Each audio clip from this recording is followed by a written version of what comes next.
ആലുവയിലും എറണാകുളത്തും ഹിജ്റ കമ്മിറ്റിയുടെ ആഭിമുഖ്യത്തിൽ ബലിപെരുന്നാൾ ഈദ്ഗാഹ് സംഘടിപ്പിച്ചു. ആലുവയിൽ ഹിജ്റ കമ്മിറ്റി ചെയർമാൻ അഴീക്കോട് സൈനുദ്ദീൻ മൗലവിയും എറണാകുളത്ത് ജനറൽ സെക്രട്ടറി പി.എസ്. ഷംസുദ്ദീനുമാണ് ഈദ്ഗാഹുകൾക്ക് നേതൃത്വം നൽകിയത്.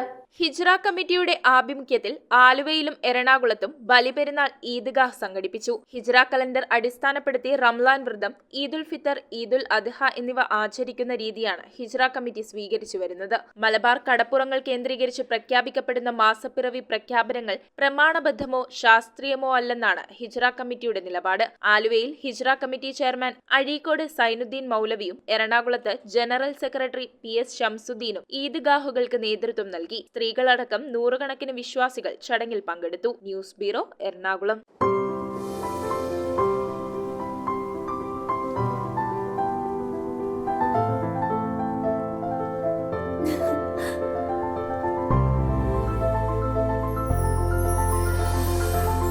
കളങ്കമില്ലാത്ത സൗഹൃദം പോലെ കലർപ്പില്ലാത്ത വിശ്വാസം. കല്ലൻസ് ജ്വല്ലറി.